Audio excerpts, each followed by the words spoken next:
Então, pessoal, vamos então começar propriamente dito o trabalho do livro, vamos acompanhar.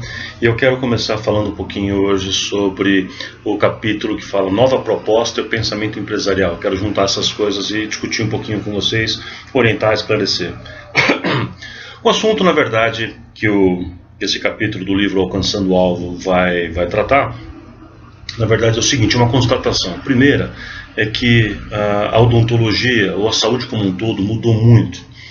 Falando da odontologia propriamente dita, né, a quantidade de dentistas que nós temos hoje é muito grande.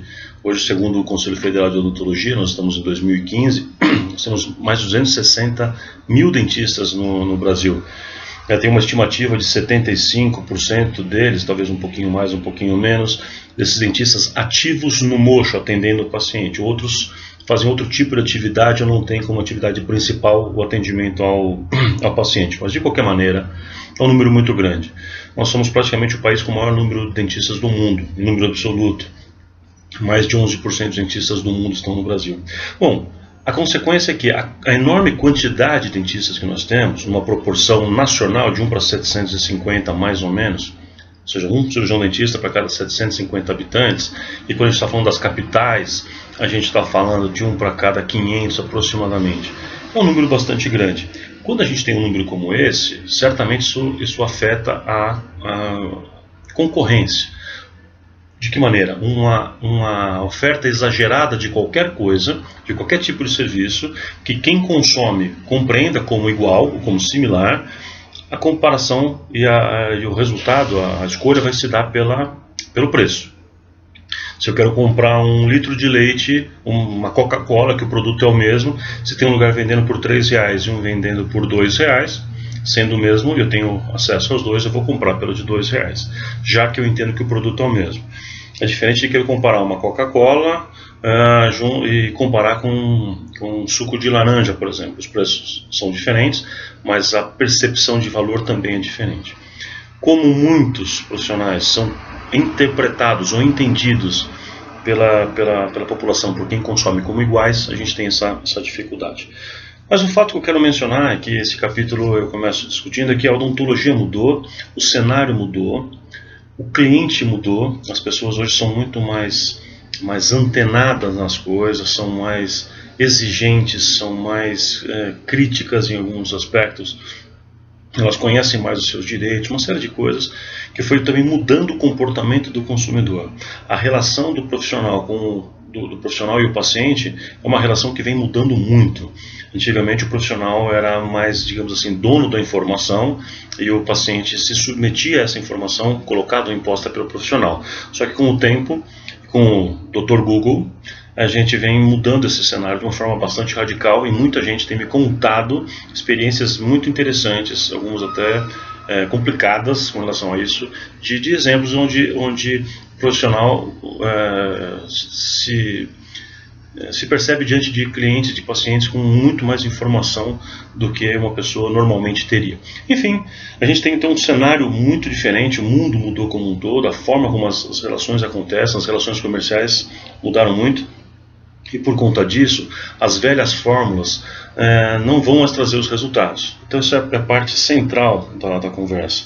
Aquilo que eu vinha fazendo, se o que eu fiz na minha clínica, se o que eu fiz nos últimos anos, aquelas estratégias deram certo. Por exemplo, às vezes a estratégia nenhuma delas é simplesmente esperar o boca a boca, fazer um bom trabalho, esperar com que as pessoas falem do meu trabalho.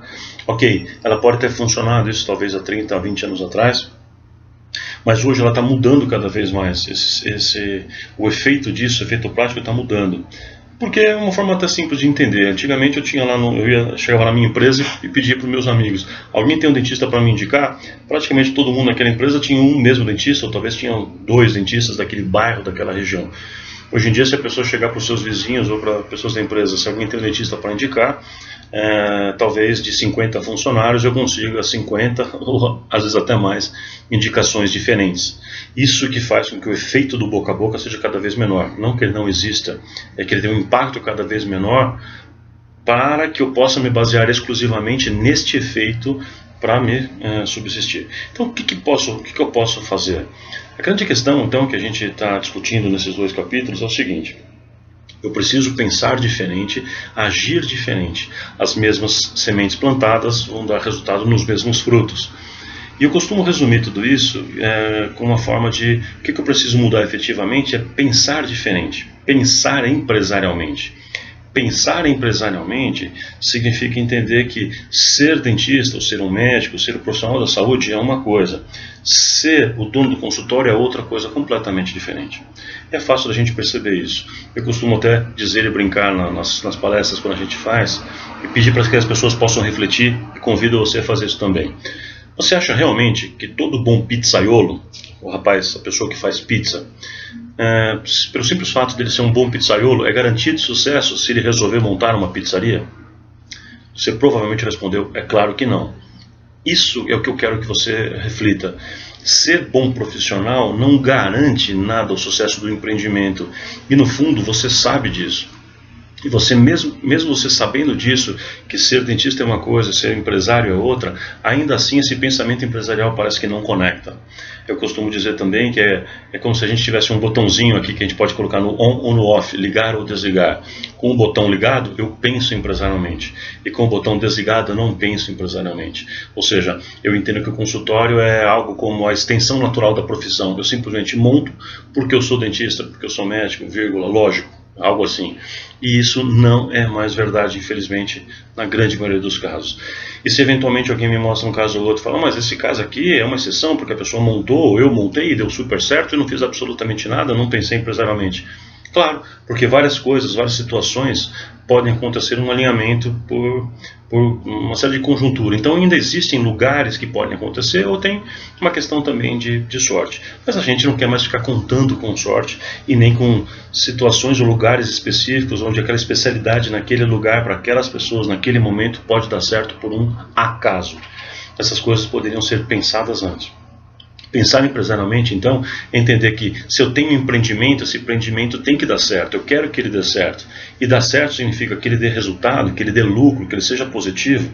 Eu posso exercer o meu trabalho e como honra, como gratidão por esse trabalho, eu recebo o meu honorário, por isso tem esse nome que vem de honor, honra, que eu possa receber um honorário digno daquilo que eu prestei aquele serviço.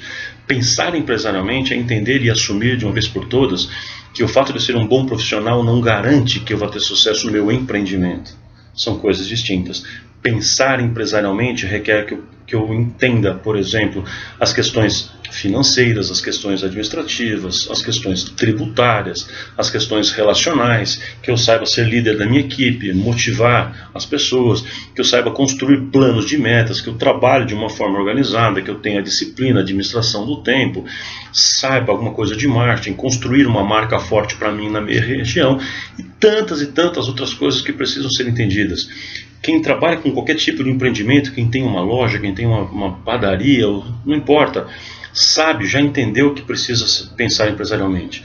Provavelmente você, colega, profissional de saúde, se você resolver abrir um restaurante, uma padaria, você automaticamente vai começar a pensar empresarialmente. O que prova que você e eu, todos nós, sabemos pensar empresarialmente, sabemos o que é necessário. Mas por algum efeito esquisito, este botão desliga quando a gente pensa em consultório e a gente não consegue vivenciar essa mesma realidade quando eu estou falando de consultório, ou seja, de viver empresarialmente este meu empreendimento.